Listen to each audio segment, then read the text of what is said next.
Hello guys, welcome back to my channel. അപ്പോൾ നമ്മൾ ഇന്നത്തെ ഒരു ക്വിക്ക് ഓവർവ്യൂ ആണ്. ഇന്നലത്തെ പോലെ ഭയങ്കര ലെങ്തി ആക്കുന്നില്ല, ഭയങ്കര ക്യാച്ചി ആയിട്ടുള്ള കോണ്ടന്റ്സ് മാത്രം എക്സ്പ്ലെയിൻ ചെയ്തിട്ട് ഡേ 3 വൈൻഡ് അപ്പ് ചെയ്യും ഞാൻ. So day 3 big boss season 7 started with as usual dance ഒക്കെ ആയിട്ട് സ്റ്റാർട്ട് ചെയ്തു. പിന്നെ തുടങ്ങിയത് എന്ന് പറഞ്ഞു കഴിഞ്ഞാൽ മോർണിംഗ് ടാസ്ക് ആണ്. മോർണിംഗ് ടാസ്ക് എന്ന് പറഞ്ഞു കഴിഞ്ഞാൽ ഇറ്റ് വാസ് ക്വൈറ്റ് എന്താ പറയുക, ഒരു ഇൻട്രസ്റ്റിംഗ് ആയിട്ടുള്ള ഒരു ടാസ്ക് ആണ് ബിഗ് ബോസ് കണ്ടസ്റ്റൻസിന് കൊടുത്തത്. അതിന്റെ ടാസ്ക് എന്തെന്ന് വെച്ച് കഴിഞ്ഞാൽ ഓരോ ആൾക്കാർക്കും രണ്ടാൾക്കാരെ സെലക്ട് ചെയ്യാം. ഒരു ഇഷ്ടമുള്ള ആള്, ഒന്ന് ലൈക്ക് ഒന്ന് ഡിസ്ലൈക്ക് ചെയ്യുക ആള്. സോ ഓരോ ആൾക്കും ഓരോ ഒരു എന്താ പറയാ നിക്ക് നെയിം കൊടുക്കണം. സോ എല്ലാവരും വന്നു, രണ്ടാൾക്കാരെ സെലക്ട് ചെയ്തു. അവർക്ക് എല്ലാവർക്കും ഓരോ പേര് വെച്ച് കൊടുത്തു. ഇഷ്ടപ്പെട്ടവർക്ക് അവരേതായിട്ടുള്ള ഇഷ്ടപ്പെട്ട ഒരു പേരും, ഇഷ്ടപ്പെടാത്ത ഒരാളെ സെലക്ട് ചെയ്തിട്ട് അവർക്ക് ഇഷ്ടപ്പെടാത്ത ഒരു പേരും. സോ ഒരു ടാസ്ക് കൊള്ളാമായിരുന്നു. അതിലെനിക്ക് ഭയങ്കര ഇതായി തോന്നിയത് അപ്പാനി ശരത്ത് വന്നിട്ട് അനീഷിനെ സെലക്ട് ചെയ്തിട്ട് മുള്ളപ്പന്നി എന്ന് കൊടുത്തു.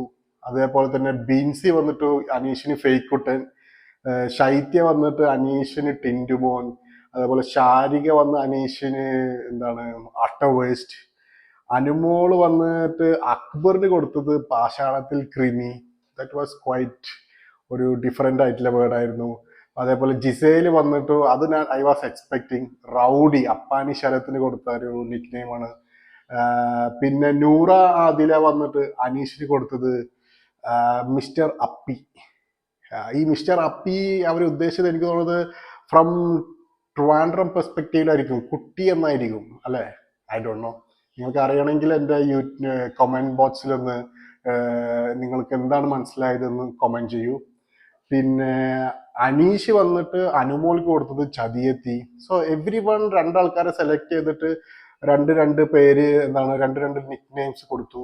അതില് അക്ബറിൻ്റെത് കുറച്ച് ഓവറായ പോലെ എനിക്ക് തോന്നി. സെപ്റ്റിക് ടാങ്ക് അത് കൊടുത്തത് രേണു സുധീക്കാണ്. സോ അത് കുറച്ച് ഓവറായ പോലെ തോന്നി. പിന്നെ ടുവേർഡ്സ് ഫസ്റ്റ് ടാസ്കിന്റെ എൻഡിലാവുമ്പോൾ അറൗണ്ട് 5:30 PM അക്ബർ അതിനൊരു എക്സ്പ്ലനേഷനും തന്നിട്ടുണ്ട്. അതായത് കണ്ടന്റ് ബേസിലാണ്, അതായത് ഒരു കണ്ടന്റും ഇല്ല, ചുമ്മാ നിൽക്കുകയാണ്. ഇറലവൻ്റ് ആയിട്ടുള്ള കോണ്ടന്റ്സ് ആണ് മാത്രമാണ് രേണുസുതി ഈ ഒരു ബിഗ് ബോസ് 7 പ്ലാറ്റ്ഫോമിൽ ചെയ്തുകൊണ്ടിരിക്കുന്നത്. That is the reason Akbar septic tank എന്ന് പറഞ്ഞത്. ബട്ട് ഐ ഫെൽറ്റ് ദാറ്റ് അത് ഭയങ്കര ഡിസ്റെസ്പെക്ട്ഫുൾ ആയിട്ട് തോന്നി. വേറെ ഒരുപാട് വേർഡ്സ് ഉണ്ടായിരുന്നു. ഇറ്റ് കുഡ് ഹാവ് ആ ഒരു ടാസ്ക് നല്ല ഫണ്ണി, ഇതിൽ ഭയങ്കര ഫണ്ണി നെയിംസ് കൊടുത്തിട്ട് ആ ചെയ്യേണ്ട ഒരു ടാസ്കിനെ ഒരു എന്താ പറയുക, അക്ബർ അത് കുറച്ച് ലിമിറ്റ് ഓവർ ഓവർ എക്സീഡ് ചെയ്ത പോലെ തോന്നി. സെപ്റ്റിക് ടാങ്ക് ഈസ് റിയലി എന്താണ് ഡിസ്റെസ്പെക്ട്ഫുൾ ആൻഡ് ഇറ്റ് വാസ്, എനിക്കെന്തോ അതൊരു it was quite bad actually. എനിക്കത് ആ ഒരു വേർഡിനെ ഞാൻ സപ്പോർട്ട് ചെയ്യുന്നില്ല. കാരണം ആ ഒരു വേർഡ് അവിടെ യൂസ് ചെയ്യേണ്ട ആവശ്യം ഉണ്ടായിരുന്നില്ല.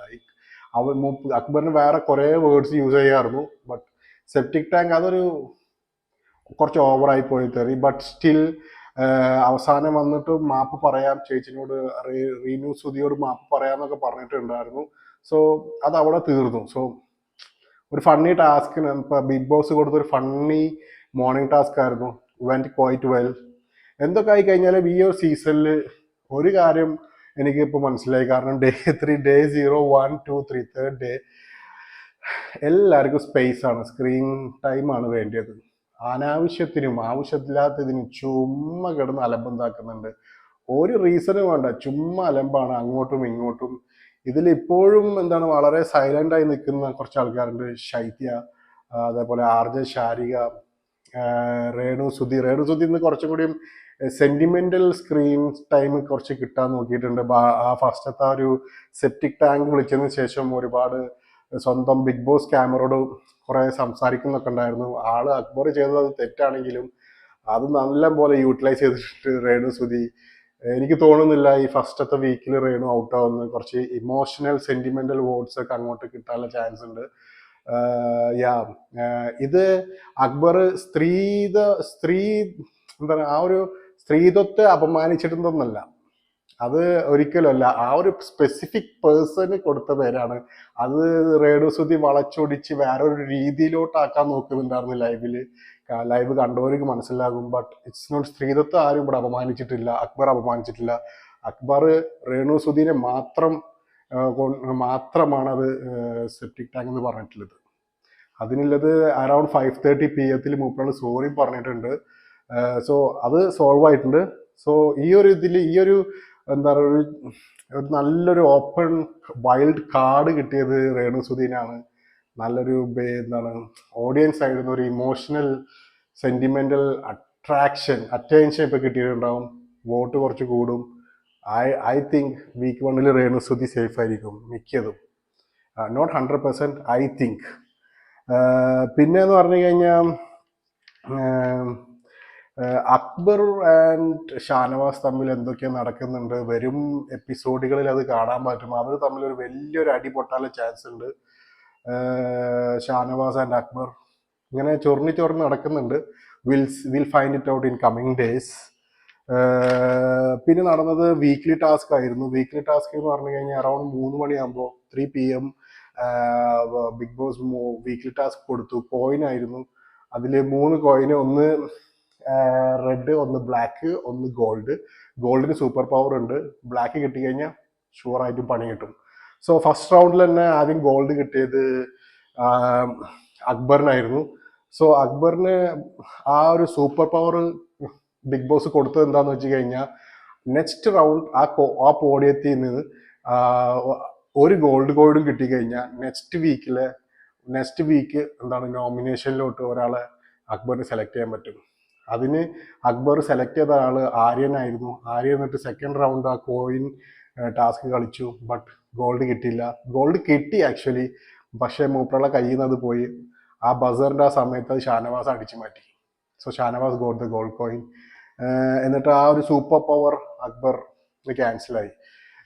പിന്നെ ബ്ലാക്ക് കോയിൻ കിട്ടിയ ആൾക്കാർക്ക് ഒരുപാട് പണി ബിഗ് ബോസ് കൊടുക്കുന്നുണ്ടായിരുന്നു. ആദ്യത്തെ പണി എന്ന് പറഞ്ഞു കഴിഞ്ഞാൽ 3 ആൾക്കാർ, അതായത് ആരൊക്കെയായിരുന്നു? മൗത്ത് ക്ലോസ്, ഐ ക്ലോസ്, പിന്നെ നടക്കാൻ പാടില്ല, മറ്റൊരു ഇതിൽ ഉന്തുവണ്ടിയിൽ ഇങ്ങനെ ഉന്തി കൊണ്ടുപോകണം. അതിൽ എനിക്ക് തോന്നുന്നത് അഭിഷേക് ആയിരുന്നു തോന്നുന്നു. അഭിഷേക്, അനീഷ്, പിന്നെ അഭിഷേക്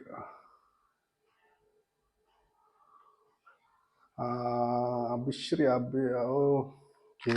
ആദ്യത്തെ ഒരു ഇതാണ് 3 ആൾക്കാർക്ക് പണി കിട്ടി. പിന്നെ വന്നത് സെയിം എന്താ പറയുക, തീരെ ഗോൾഡ് കിട്ടാത്ത ആൾക്കാർക്ക് നേരെ ഡയറക്റ്റ് ജയിലിലോട്ടുള്ള ഇത് നോമിനേഷൻ കിട്ടും.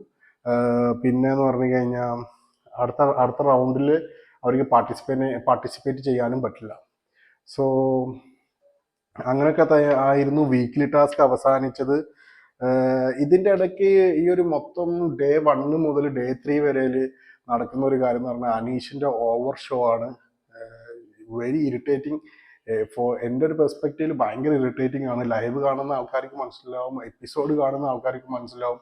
അനീഷ് ശരിക്കും എല്ലാം അത് ഭയങ്കര irritative. Over show, over talking, എല്ലാം ഓവറാണ്. അനീഷ് സത്യം പറഞ്ഞു കഴിഞ്ഞാൽ ഈ ഗെയിം പഠിച്ചിട്ട് വന്നിരിക്കുകയാണ്. മുന്നത്തെ കണ്ടസ്റ്റൻസ് എന്തൊക്കെ ചെയ്തത് അത് തന്നെയാണ് അനീഷ് ഇവിടെ ചെയ്തുകൊണ്ടിരിക്കുന്നത്. പക്ഷെ അത് ചെയ്യാനുള്ള സ്പേസും ഓപ്പോസിറ്റ് കോണ്ടസ്റ്റൻസ് അങ്ങനെ കൊടുക്കുന്നില്ല. അവരെ അടുത്ത് നല്ല 8ന്റെ പണി കിട്ടുന്നുണ്ട്. പിന്നെ അപ്പാനിയും അനുമോളും തമ്മിൽ എന്തോ നടക്കുന്നുണ്ട്. അവർ തമ്മിൽ ചെറിയ ക്ലാഷ് വന്നിട്ടുണ്ട്. അതും ഇനി വരും ദിവസങ്ങളിൽ കാണാം. അതേപോലെ തന്നെ അനീഷും ആര്യനും തമ്മിൽ, ആര്യൻ അനീഷിന്റെ ഗോൾഡ് കോയിൻ അടിച്ചു മാറ്റാൻ പോയപ്പോൾ അനീഷ് എന്തോ ചീത്ത വേർഡ് ഉപയോഗിച്ചു. So it was good actually. പിന്നെ ലേറ്റ് നൈറ്റ് ഒക്കെ ആയപ്പോൾ പിന്നെ രാത്രി light of till next day morning വരെ ആ 4 പേര് ബെഡ്റൂമിൽ കിടക്കാൻ അവർക്ക് പറ്റില്ല. Like they should be sleeping outside, അതായത് ലീവിങ് അതല്ല, എന്താണ്, ഔട്ട്സൈഡിലായിരിക്കും അവർ കിടക്കേണ്ടി വരിക. സോ ആ ടൈമിൽ ആ ബെഡിൽ ഒരാൾ ഉറങ്ങുന്ന സമയത്ത് ഈ ഒരു കോണ്ടസ്റ്റൻസ് എല്ലാവരും കൂടി അവരെ പൊക്കി പിടിച്ച് മറ്റേ റെഡ് സ്ഥലത്തേക്ക് എത്തിച്ചു കഴിഞ്ഞാൽ അവർ ഡയറക്റ്റ് എലിമിനേറ്റ് ആവും. ബട്ട് അത് ഇന്നും നടന്നിട്ടില്ല. ഇറ്റ്സ് ക്വൈറ്റ് ഡിഫിക്കൽട്ട് ടാസ്ക് ആണ്. ബട്ട് പ്ലാനൊക്കെ നടക്കുന്നുണ്ട്. അപ്പാനി ശരത്ത്, അക്ബർ എല്ലാവരും പ്ലാനിങ് ചെയ്യുന്നുണ്ട്. നാളെ എന്താ നടക്കാന്നുള്ളത് കണ്ടറിയാം. പ്രോമോ ഞാൻ കണ്ടിട്ടില്ല. സോ ഡേ 4 ഡേ 4 വേണ്ടി വെയിറ്റ് ചെയ്യുന്നു. ഡേ 4 സംതിങ് ട്വിസ്റ്റൊക്കെ പ്രതീക്ഷിക്കുന്നു. ചുമ്മാ ഉണ്ടാക്കുന്ന അടികൾ ശരിക്കും വലിയൊരു ഗുമ്മില്ല. ഐ ഹോപ്പ് കുറച്ചുകൂടി റിയലിസ്റ്റിക് ആയിട്ടുള്ള കോണ്ടൻസ് വരുമെന്ന് പ്രതീക്ഷിക്കുന്നു.